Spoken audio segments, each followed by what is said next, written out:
आज हम डिस्कस करेंगे respiratory system. Respiratory system chapter 5 life process का ही एक न्यू सिस्टम है। न्यूट्रिशन के बाद सेकंड जो प्रोसेस आता है उसे हम बोलते हैं respiratory system.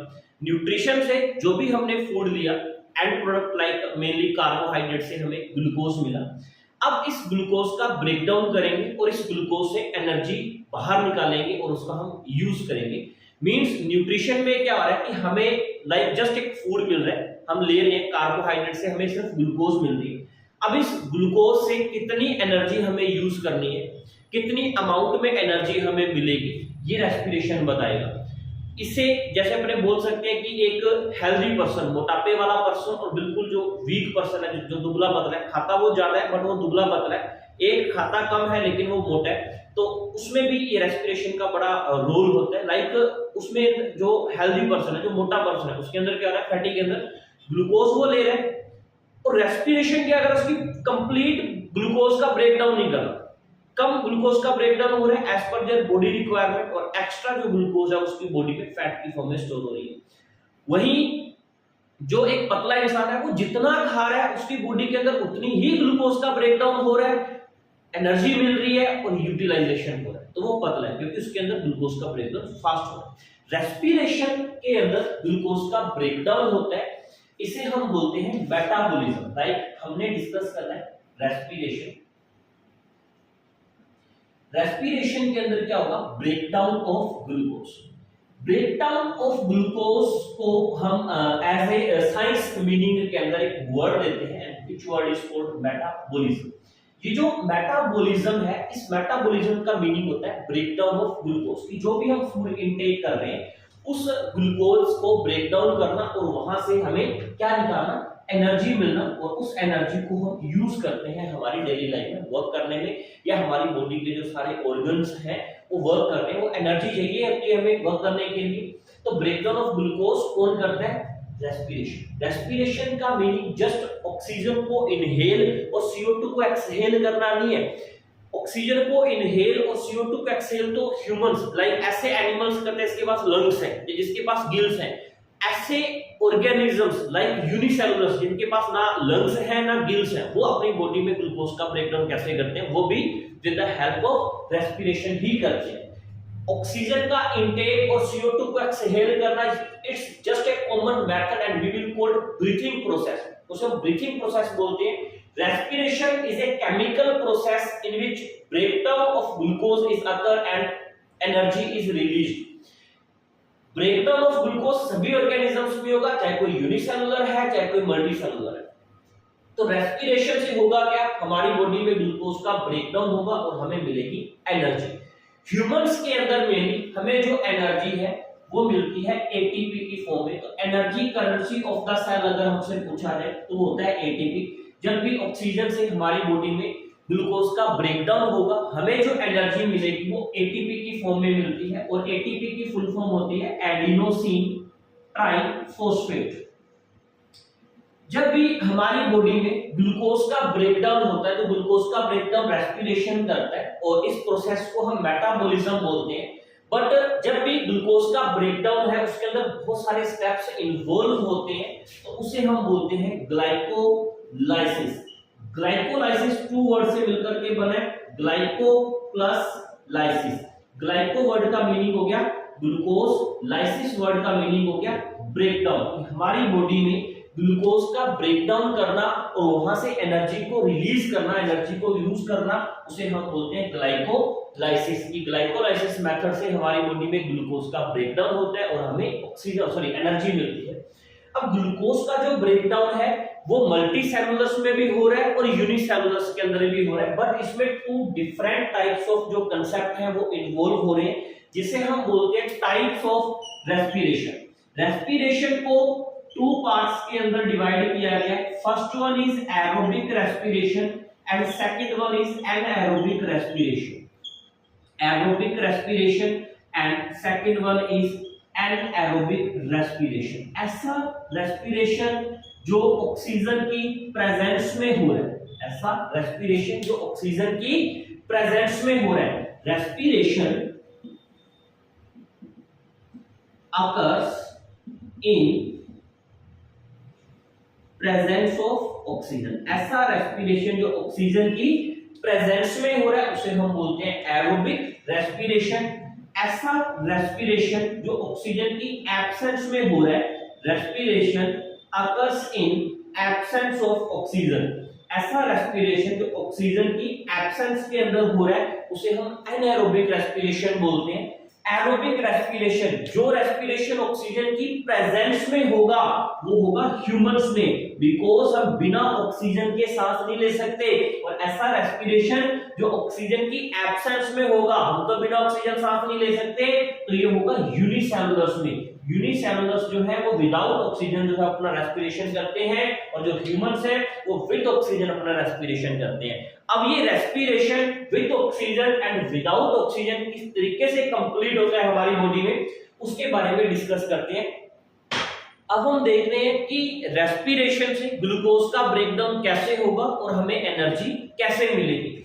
Firstly human beings की बात करते हैं, या यूनिसेलुलर्स की भी बात करते हैं, मल्टीसेलुलर्स की बात करते हैं, एक्वाटिक ऑर्गेनिज्म, टेरेस्ट्रियल, सभी ऑर्गेनिजम्स को जो फूड है वो एक कॉमन फॉर्म में मिलता है, और उस कॉमन फॉर्म को बोलते हैं C6H12O6 ग्लूकोज। ये जो ग्लूकोज होती है इसमें 6 कार्बन मॉलिक्यूल्स है। देखिए 6 कार्बन जो है वो प्रेजेंट है। फर्स्टली सभी ऑर्गेनिजम्स को जो न्यूट्रिशन है वो ग्लूकोज की फॉर्म में मिलेगा, और ग्लूकोज में 6 कार्बन मॉलिक्यूल्स प्रेजेंट होते हैं। अब ऑल टाइप्स ऑफ ऑर्गेनिजम्स में जो ग्लूकोज है वो अपने आप, कोई नहीं करेगा, अपने आप उनकी बॉडी के अंदर जो ग्लूकोज है वो कन्वर्ट हो जाएगी पायरुविक एसिड के अंदर, और इसका एक सेकेंडरी नाम भी है, also we will call pyruvate. अपने आप सभी ऑर्गेनिजम्स में ग्लूकोज कन्वर्ट हो गई पायरुविक एसिड मींस पायरुवेट में।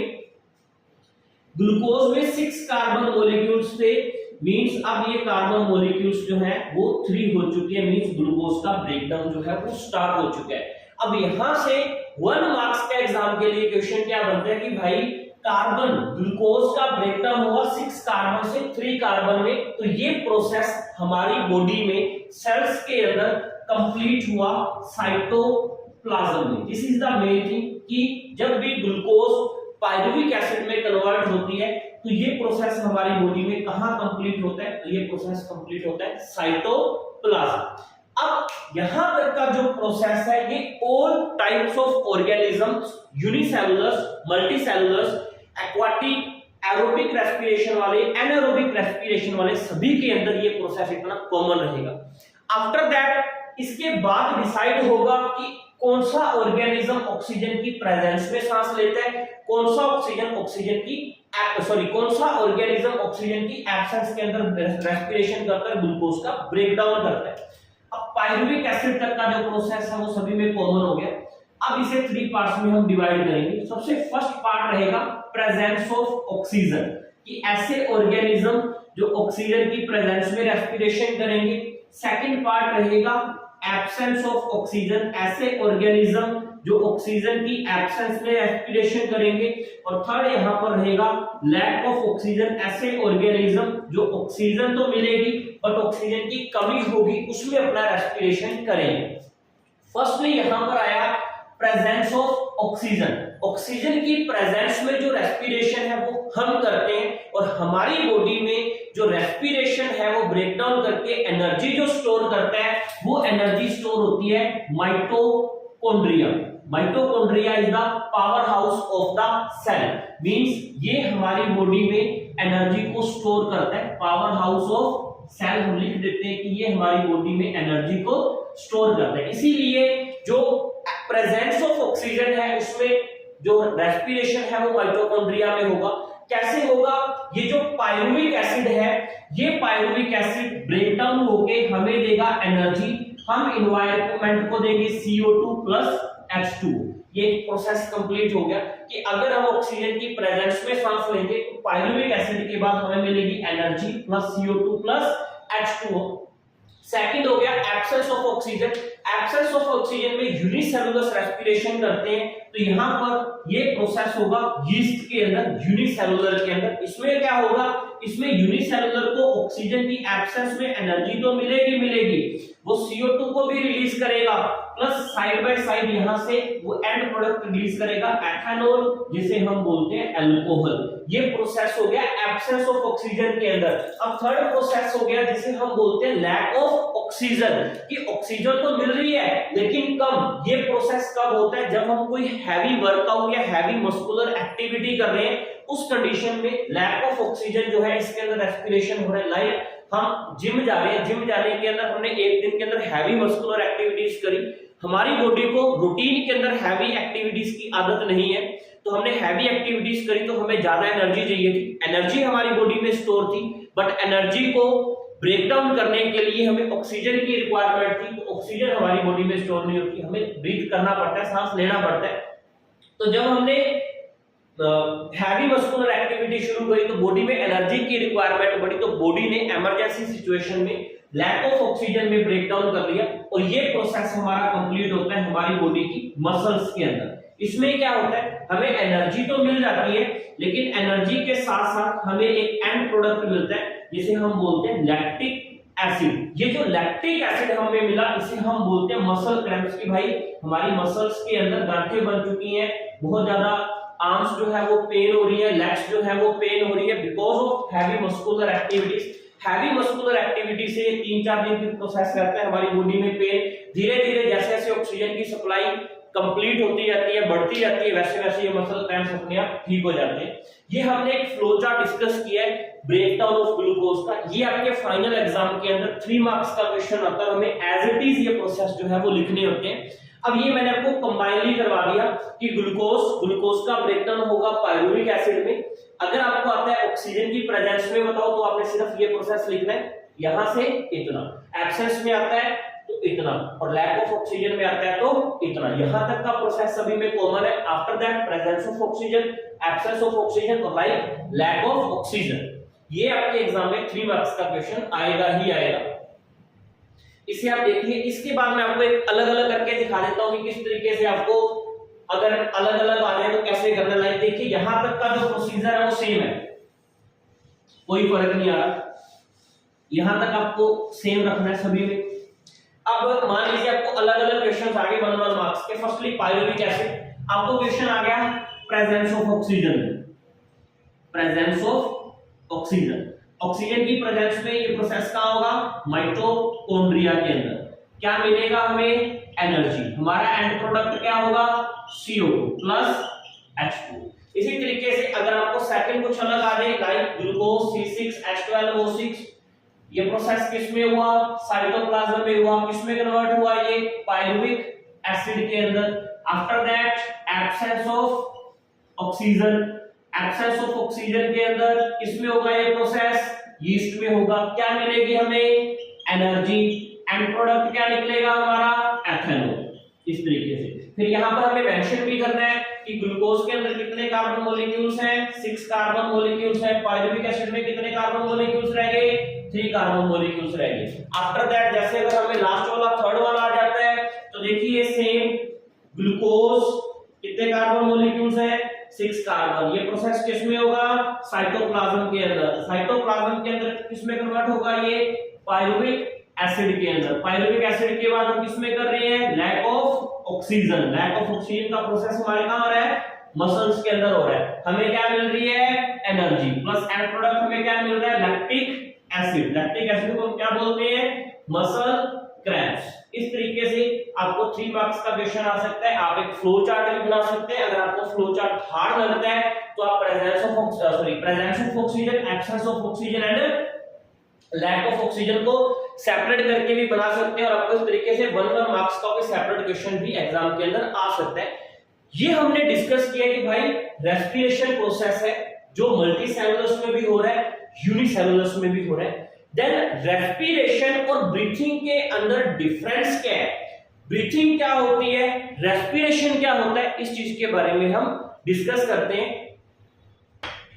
अब हमारी नेक्स्ट हेडिंग होगी difference between respiration and breathing. कि भाई रेस्पिरेशन क्या है and the second one is breathing cap. दोनों के अंदर डिफरेंस क्या होता है, और ये डिफरेंस भी आपके फाइनल एग्जाम के लिए इंपॉर्टेंट है। जो रेस्पिरेशन है, रेस्पिरेशन के लिए बोला जाता है it occurs in all organisms. ये जो है ये सभी ऑर्गेनिजम्स के अंदर होता है। ब्रीथिंग जो है it occurs in complex organisms. Complex organisms का मीनिंग जो अपनी बॉडी के सारे फंक्शन खुद करते हैं और बहुत सारे फंक्शंस एक साथ परफॉर्म करते हैं, like humans, cow, dog, buffalo, fish, frog, इस तरीके से जो है उनके अंदर ये ब्रीथिंग प्रोसेस होता है। रेस्पिरेशन प्रोसेस का मीनिंग है ओनली ब्रेकडाउन ऑफ ग्लूकोज, सिर्फ ग्लूकोज का ब्रेकडाउन करना। और ब्रीथिंग का मीनिंग है intake of oxygen and exhale of CO2। Oxygen को लेना, CO2 को देना। रेस्पिरेशन एक केमिकल प्रोसेस है, मींस यहां से ग्लूकोज का ब्रेकडाउन होके एनर्जी मिलती है, और ये एक फिजिकली प्रोसेस है जिसमें हम ओनली CO2 और ऑक्सीजन का एक्सचेंज करते हैं एनवायरनमेंट के साथ। ये सभी ऑर्गेनिजम्स में होगा और ये सिर्फ और सिर्फ कॉम्प्लेक्स ऑर्गेनिजम्स में होगा। इसमें कोई भी एग्जांपल लिख सकते हैं, इसमें ह्यूमंस भी आ रहे हैं, काउ भी आ रहा है, डॉग भी आ रहा है, बफेलो भी आ रहा है, यूनिसेलुलर्स भी आ रहे हैं, और इसमें सिर्फ मल्टीसेलुलर ऑर्गेनिजम्स ही आ रहे हैं। अब मल्टीसेलुलर्स में जो ब्रीथिंग है, ब्रीथिंग दो तरीके से होती है, लाइक एक हो गए एक्वाटिक ऑर्गेनिजम्स और एक हो गए टेरेस्ट्रियल ऑर्गेनिजम्स। टेरेस्ट्रियल ऑर्गेनिज्म वो हो गए भाई जो जमीन पे रहते हैं, और एक्वाटिक जो हो गए जो पानी में रहते हैं। ये वाटर के अंदर ऑर्गेनिज्म रह रहे हैं, ये लैंड में रह रहे हैं, जमीन में रहते हैं।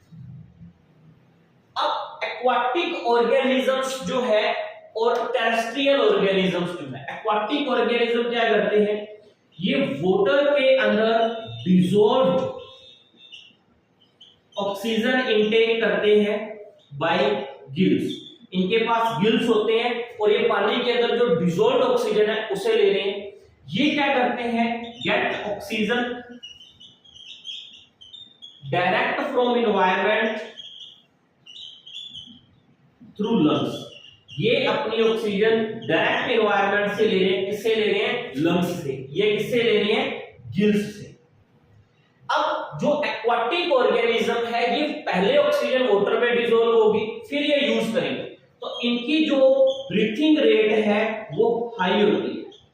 Breathing rate higher than terrestrial. Terrestrial के कंपैरिजन इनकी जो ब्रीथिंग रेट है वो हाई है, बिकॉज ये ऑक्सीजन लेंगे वाटर के अंदर डिसॉल्व, ये ऑक्सीजन एनवायरनमेंट से डायरेक्ट ले रहे हैं, इनके अंदर क्या ब्रीथिंग रेट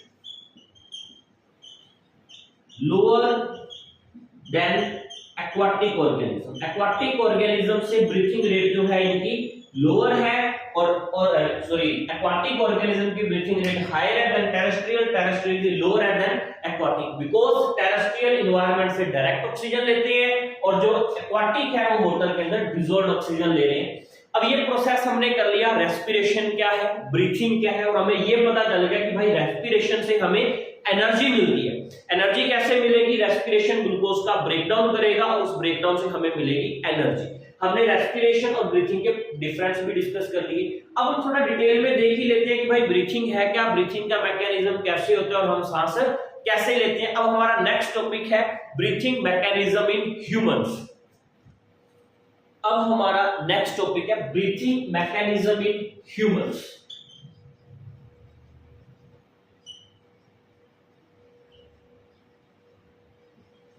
कि ह्यूमंस में ब्रीथिंग का जो मैकेनिज्म है, जो प्रोसेस है, वो कैसे कंप्लीट हो रहा है। ह्यूमंस में ब्रीथिंग का मैकेनिज्म जो है बेटा वो नेजल कैविटी से स्टार्ट होता है। नेजल कैविटी के अंदर सबसे पहले क्या क्या फंक्शंस परफॉर्म होते हैं डिस्कस करते हैं। हम डिस्कस करते हैं नोस्ट्रिल्स। नोस्ट्रिल्स जो है इसे हम नेजल कैविटी बोलते हैं। नोस्ट्रिल्स के अंदर हमारी बॉडी नेचर ने सबसे पहले हमें दिए हेयर्स। हेयर्स का काम है कि जो भी हमारे अंदर एयर जाएगी वो एयर फिल्टर होनी चाहिए। फिल्टर्ड एयर हमारी बॉडी के अंदर एंटर करेगी और डस्ट वाली जो एयर है या धूल मिट्टी के जो पार्टिकल्स हैं वो फिल्टर होके वहां स्टक हो जाएंगे हेयर्स के अंदर। सेकंड हमारे नोज में प्रेजेंट है म्यूकस। म्यूकस का काम होता है कि हमारी बॉडी में जो भी एयर एंटर कर रही है वो वेट होनी चाहिए। ड्राई एयर हमारे लंग्स को डैमेज कर सकती है।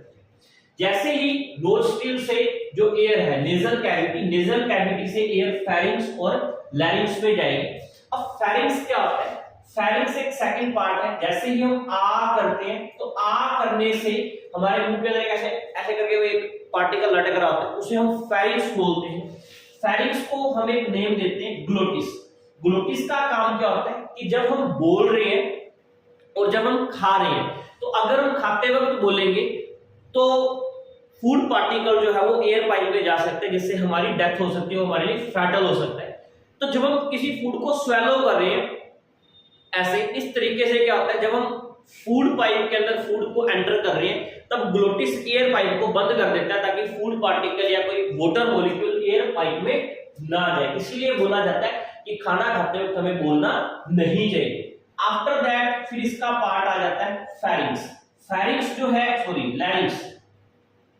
लैरिंक्स को हम बोलते हैं वॉइस बॉक्स। यहां से हम अलग अलग तरीके की आवाजें निकाल सकते हैं। मेनली जो कार्टून की डबिंग वगैरह करते हैं लैरिंक्स की हेल्प से एक ही इंसान बहुत सारे लोगों की आवाज निकाल लेता है। अलग अलग नहीं होते, वो एक ही इंसान होता है, तो ये with the help of larynx. उसके बाद जो एयर है वो जाती है ट्रैकिया के अंदर। ट्रैकिया को हम एयर पाइप बोलते हैं। अब ट्रैकिया का क्या रोल है देखिए, ट्रैकिया को हम विंड पाइप या एयर पाइप बोलते हैं। सबसे पहले ये जो विंड या एयर पाइप है ये कार्टिलेज की बनी हुई है। सेकंड इसके अंदर रिंग्स है। अब ये कार्टिलेज की क्यों बनी है? क्योंकि बोन इजीली फ्रैक्चर हो सकती है चोट लगने से, बट कार्टिलेज कभी भी टूटता नहीं है, इसे काटा जा सकता है। सेकंड इसमें रिंग्स होते हैं इस तरीके से। ये जो रिंग्स है ये क्यों है? अगर हमारी बॉडी में एयर प्रेशर नेगेटिव हो जाए तो ये कोलैप्स ना हो जाए, चिपक ना जाए, सो दैट्स व्हाई नेचर ने इसमें रिंग्स बना दिए कोलैप्स होने से बचाने के लिए। नेक्स्ट जो एयर है फिर ट्रेकिया टू पार्ट्स में डिवाइड हो जाएगी और इन टू पार्ट्स को हम बोलेंगे ब्रोंकाई। ब्रोंकाई फिर लंग्स में जाके कुछ और पार्ट्स में डिवाइड हो जाएंगे जिन्हें हम बोलेंगे ब्रोंकियोल्स। ब्रोंकियोल्स जाके एंड होंगे हमारी बॉडी में, हमारे लंग्स में एल्वियोलाई में। और एल्वियोलाई एक बैलून लाइक स्ट्रक्चर होती है, बैलून लाइक स्ट्रक्चर जिसमें एयर फिल करते हैं, ये बिल्कुल यहाँ पे। अब ये जो बैलून लाइक स्ट्रक्चर है यहाँ पे हमारे लंग्स का गैसियस एक्सचेंज होता है। ये बहुत ही ज्यादा थिन होते हैं, यहाँ पर हाई ब्लड सप्लाई होती है। हाई ब्लड सप्लाई से डिफ्यूजन से ब्लड के अंदर जितनी भी CO2 है वो एल्वियोलाई में जाएगी और एल्वियोलाई में जितनी भी ऑक्सीजन है वो ब्लड में जाएगी। मींस जो गैसियस एक्सचेंज है वो एल्वियोलाई के अंदर हो रहा है। हमारे नॉर्मल एक लंग के अंदर 1 to 2 मिलियन जो एल्वियोलाई है वो प्रेजेंट होती है। जब हम सांस ले रहे हैं तो हमारे जो लंग्स है वो मूव कर रहे हैं अप डाउन। ये जो लंग्स मूव करते हैं ये लंग्स नहीं मूव करते। लंग्स के नीचे एक मस्कुलर ऑर्गन है जिसे हम डायफ्राम बोलते हैं। ये डायफ्राम जो है ये मूवमेंट करवाता है लंग्स की, और ये डायफ्राम हमारे लंग्स और हमारी एब्डोमिनल कैविटी को दो सेपरेट पार्ट में डिवाइड करता है। जो हमारे लंग्स की जो कैविटी है इसे हम बोलते हैं थोरैसिक कैविटी, और जो हमारे लंग्स के नीचे की कैविटी है इसे हम बोलते हैं एब्डोमिनल कैविटी। ये जो डायफ्राम है ये लंग्स और एब्डोमिनल कैविटी को सेपरेट करता है। प्लस जब हम ब्रीथ कर रहे हैं तो लंग्स की जो मूवमेंट है वो डायफ्राम करवाता है, लंग्स खुद मूव नहीं करते। लंग्स जो है वो बिल्कुल डायफ्राम के ऊपर टिके हुए हैं। उसके बाद जो हमारा लेफ्ट लंग होता है वो थोड़ा सा यहाँ से कर्व्ड होता है बिकॉज यहाँ पे हार्ट प्रेजेंट होता है। एक्चुअली में जो ह्यूमन हार्ट की एक्चुअल पोजीशन है वो कुछ यहाँ होती है इस तरीके से, बिल्कुल सेंटर में भी नहीं होती और थोड़ी सी टिल्टेड होती है लेफ्ट साइड में, लेकिन हमें उसकी धड़कन ही इतनी ज्यादा है कि यहाँ पर इस एरिया के अंदर सुनाई देती है। तो बिल्कुल एग्जैक्ट हम बोले कि हमारा हार्ट लेफ्ट में नहीं, वो सेंटर के अंदर होता है बट थोड़ा टिल्टेड, मतलब थोड़ा सा अंदर की तरफ होता है लेफ्ट साइड में, कंप्लीट वो लेफ्ट साइड के अंदर नहीं होता। ये जो हमने डिस्कस किया ये था ब्रीथिंग मैकेनिज्म ऑफ ह्यूमंस, जिसमें नोस्ट्रिल के फंक्शन आ सकते हैं, जो फेरिंक्स, लैरिंक्स, वॉइस बॉक्स होता है। ग्लोटिस क्वेश्चन आता है कि भाई ग्लोटिस क्या है? ग्लोटिस एक कवर है फ्लैप लाइक। जब हम फूड ले रहे हैं तो जो फूड है वो एयर पाइप में नहीं जा रहा, वो डायरेक्टली फूड पाइप के अंदर जा रहा है। ट्रेकिया को हम विंड पाइप बोलते हैं। ये कार्टिलेज रिंग्स होते हैं। रिंग्स क्यों होते हैं? ताकि ये कोलैप्स ना हो जाए, उससे बचाने के लिए। जो डायफ्राम है ये टू कैविटीज को सेपरेट करता है, थोरेसिक कैविटी और एब्डोमिनल। जो चेस्ट वाली कैविटी से हम थोरेसिक कैविटी बोलते हैं, पेट वाली कैविटी को एब्डोमिनल कैविटी बोलते हैं। यहाँ पर मैंने आज रेस्पिरेटरी सिस्टम को कंप्लीट कर दिया। अगर आपको कोई प्रॉब्लम हो तो आप मेरे से पूछ सकते हैं कॉल करके। आप इस चैनल को ज्यादा से ज्यादा लाइक करें, शेयर करें, सब्सक्राइब करें। तब तक के लिए थैंक यू।